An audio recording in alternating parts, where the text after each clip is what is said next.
So let's start right in with tuning with a tuning app on your phone. One thing you'll need to know when you're going to tune your guitar is what you're tuning to. So you need to know the names of all the strings of the guitar. This is really important no matter what. If you don't know it yet, let's talk about it. You got E right here, the fattest one that's on the top, but it's the lowest note. So we call this the low E. Then you got your A string.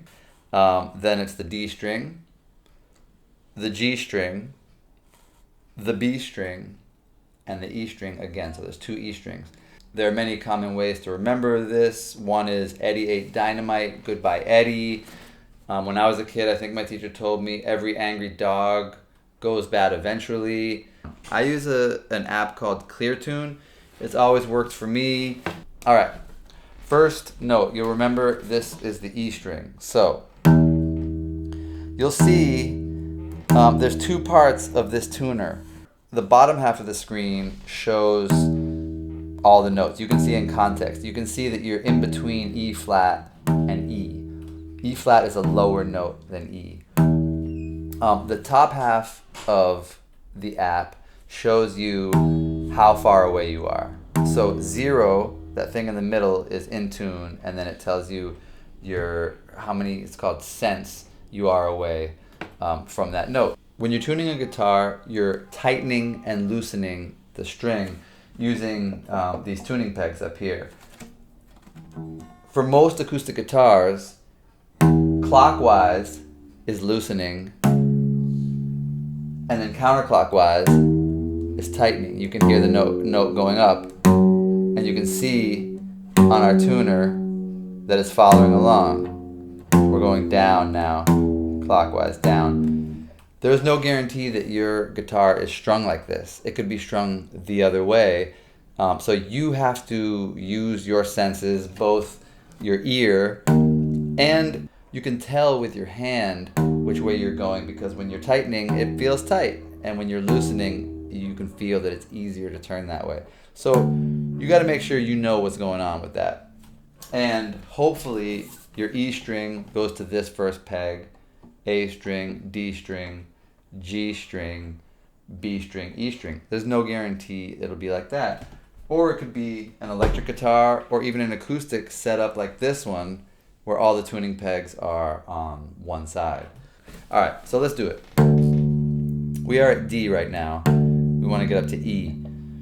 You always let the note ring and turn the tuning peg so that you can see what's happening, as opposed to playing the note, then turning it, and then playing it again. You should hold the note. So here we go. And then when you kind of run out of juice, play it again. You can see we're real close.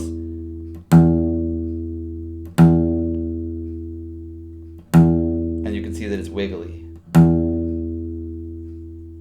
So when you get really close, it's almost like when you are checking an avocado and you can feel that it's perfect, but you're not like making a dent. You're not even turning this. You're just like putting some pressure on it, and you can get the last couple cents. It doesn't even feel like it's turning. You're just tightening it slightly. I'd say that's good. That string was flat, so we had to go up. You always want to tune up to a note so that the last thing you were doing was tightening the string.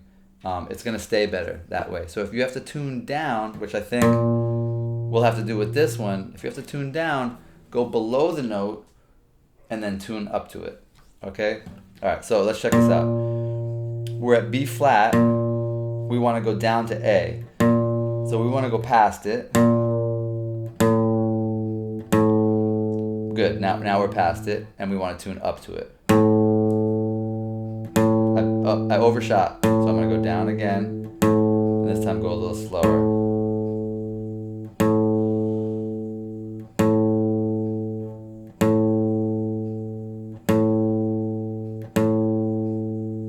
That looks good. Let's move on to the D string. Eddie ate dynamite.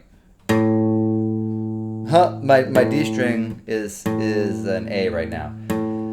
So this is a different situation. You don't even see D on the tuner. So how do you know whether to go up or down? We're gonna borrow from another method of tuning, and I'm gonna show you how it works right now. If you play your A string and you go to the 5th fret, so this is open, this is 1st fret, 2nd fret, 3rd fret, 4th fret, 5th fret. You should have a dot there. Most guitars do. That is actually what the D should sound like. And we can see that it's slightly out of tune. This guitar, I guess the intonation isn't perfect because my A is in tune. My D is slightly flat. But that's the way it should sound. Now if I play our actual D string, this is what it should sound like. Ba. This is what it sounds like. Hopefully you can hear that this is higher than this. This isn't easy for everyone. If you do not have a low voice, it's going to be hard to sing those 2 notes. We can see that it's lower. We've established that. But let's say you can't hear that. One thing you can do is just start turning it and see if it gets farther or closer. So, if I go,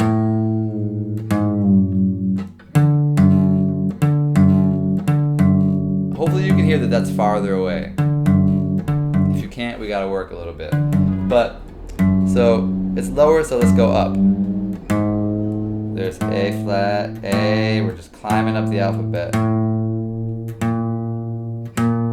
B flat, B, C. Finally we see our D, that's our destination. D for destination.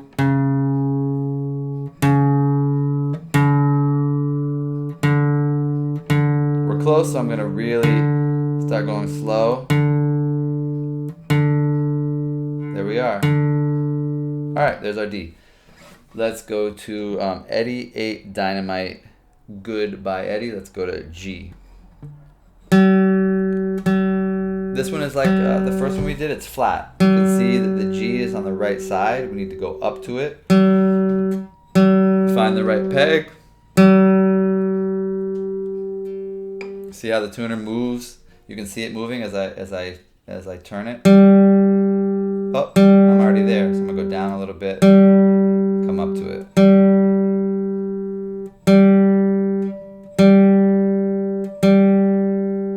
There we are. Looks great. Now, Goodbye Eddie, B string. That is flat. You can see the B is on the right. We gotta go up to it.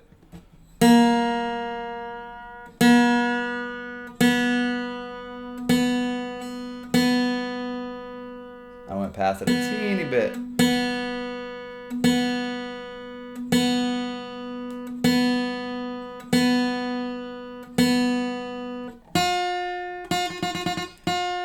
We're sharp. You see the E? See where the E is? It's below. Coming down. Coming down. Till we pass it. Tighten back up. Now, we could say our guitar's in tune. When your guitar is very out of tune, by the time you get through the last string, which we just did, there's a good chance that the first string you tuned is now out of tune, because every time you adjust the tuning of a string, it changes the tension on the neck. So if you were way out, those first strings now, they're in a different environment because there's a different tension on the neck now, and there's a good chance that it's out. Let's check it. Here's my E. Yep, it's flat. So I gotta come back up.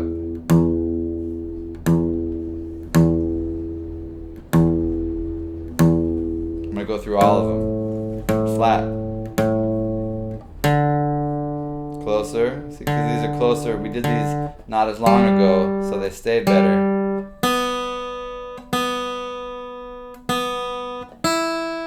Yep. So that's in tune.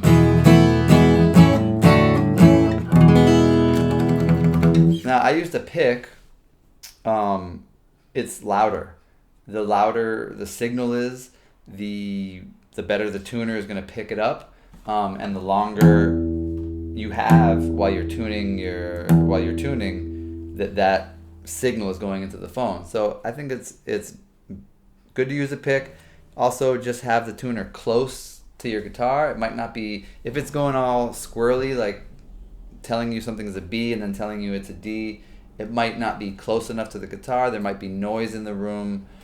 So a quiet environment, close to the guitar, nice clean signal.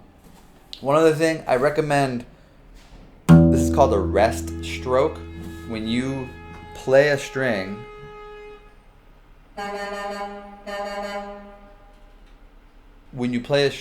your pick or your thumb rest on the next string. You can be a little louder and you'll automatically mute that next string so that nothing else rings. You're just making sure that only the string that you want to tune is ringing. Alright, let's take a look at another very common type of tuner, which is a clip-on tuner. This is a popular one, the Super Snark or the Snark. I don't love these because it has this piece right here breaks off really easy. I've had these break, but a lot of people use these. Besides that, it's very simple, which is a good thing. It just clips on. Now, the important thing about a clip-on tuner is that it is not getting the sound through the air like the microphone on your phone. It is getting it through the vibrations of the guitar. It's getting it through there. It doesn't have like an external mic on it. The good thing about that is you can be in a very noisy environment. It'll still tune. You could be on stage, with like a whole band raging. If it's an electric guitar, you can turn the guitar all the way down. You're not bothering anyone. So it's cool. It's probably, I think, preferable for sure to the phone. So it works the same. I'm going to hit an E, and it shows me that I'm a little sharp. So this guitar is buzzing, but that's okay. I'm going to go down and then come up to it like always. And, that's in tune. That's a little sharp. I don't have to do the whole guitar. You get the idea. That's sharp. It has different colors for like how out it is. That's it. So this is much better than using your phone. I mean, and plus you get calls on your phone. Weird stuff happens. I just recommend having a clip-on tuner for sure. The next thing I want to show you is a very common way of tuning by ear. It's a thing we borrowed from earlier. And let's pretend we don't even know if this is a good E or not. We don't know if we're in tune with the rest of the world. We're just going to tune the guitar to itself so we can play at home, whatever. So we're just going to say, all right, we're going to call that our E. Now if you go to the 5th fret, again, this is open, 1st fret, 2nd fret, 3rd fret, 4th fret, 5th. You probably have a dot there. That is an A. So your next string, which is an A, should be the same as this. That sounds a teeny bit flat to me. I'm going to tighten it a teeny bit. That sounds pretty good. Now, same thing with the next one. The one we want to tune is a D. 5th fret on the A string is a D, so that's definitely flat.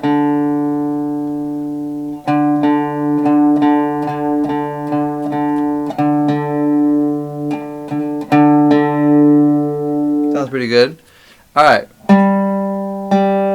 Next one is the same thing. We want to tune our G, so 5th fret on the D string is the G. That actually sounds pretty good to me. The next one is different. It's the only one that's different. The B is actually on the 4th fret of the G string. This one's different. So on the G string, you go to the 4th fret. That sounds good to me too. And then we're back to the 5th fret on the B string. That's definitely flat. So B string, that's an E. The only thing about this method is if you want them both to be ringing, which I think makes it a lot easier, you've got to reach around like that. I think that makes it a lot easier. Because otherwise,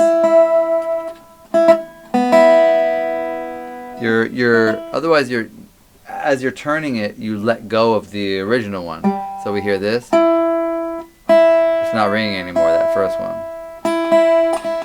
Now, let's say you're a teeny bit off each time you do it. You're a little bit off when you went from here to here, a little bit off from here to here. By the time you get to this one, that all adds up together. So it can be pretty off. It is more accurate to tune every string to something that is perfect. Now here's a similar way, but using harmonics instead of the 5th fret thing. This is a whole different thing. 5th fret, you just touch the string. You're not pressing down. You're just touching enough right on top of the fret to get a bell sound like that. That is going to be the same as the A string on the 7th fret. So E string 5th fret, A string 7th fret. The nice thing about this is they are both ringing at the same time.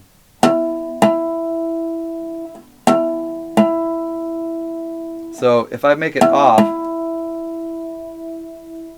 wonder if you can hear this. I'm gonna accentuate this in a minute, but see if you can hear wah wah wah wah wah wah wah wah wah. Because the two sound waves are off a little bit, you hear a wobbling. So listen.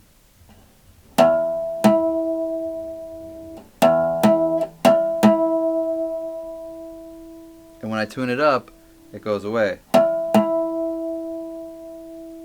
Then you can go the next two strings, same thing, 5 to 7. That wobble is really pronounced.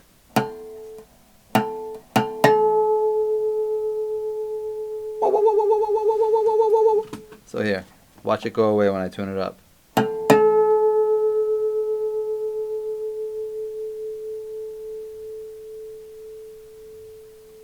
Yeah.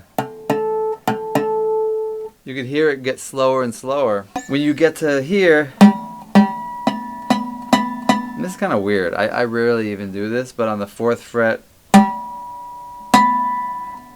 of the G string harmonic, 5th fret of the B string harmonic, those are the same. But they doesn't ring as good. When you get down to the B and the E, you go back to 5 and 7. You might have seen people do that when they're checking.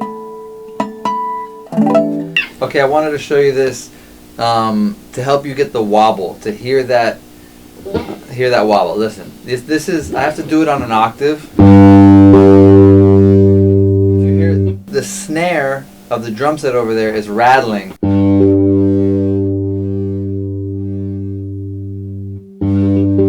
If I get more out of tune here, listen.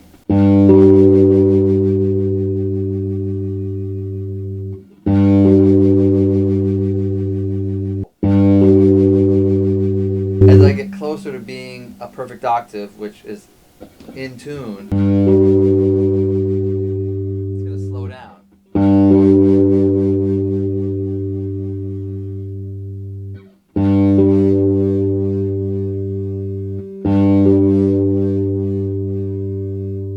Until very close.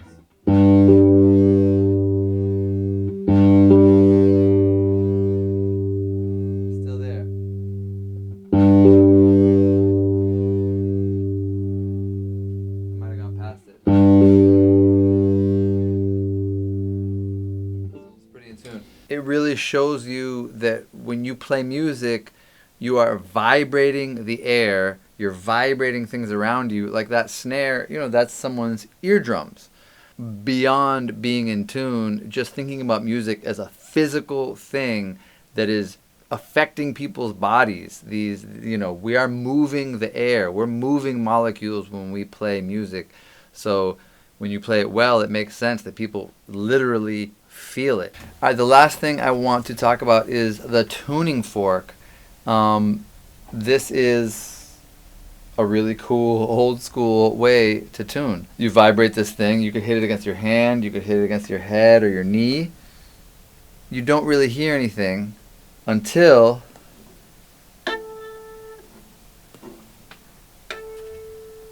you hold it against something. It's an A, it's 440. If you do it against your head, I don't know how much that'll come out, but I can hear it loud and clear. Or you can do it right here by your ear. You touch it in. Again, this is another example of the vibrations going through the wood. Like when we had the tuner right here, it's feeling the vibrations that are going through the wood. They're going at the same cycles, as they go through the air. They're moving it the same way. And so if you wanted to use this, you could use it to get an A. You could get this A right here. Or you could get this A.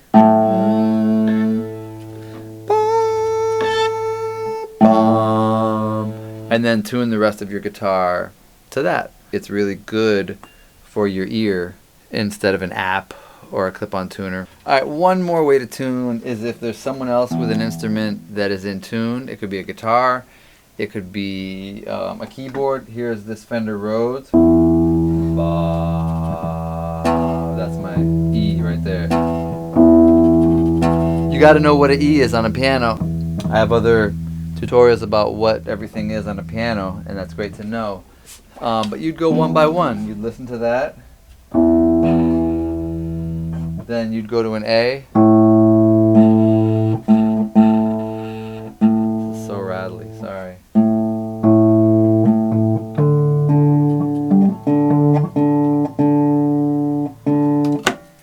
Okay, that's a bunch of different ways to tune. Hope that helped you. See you later.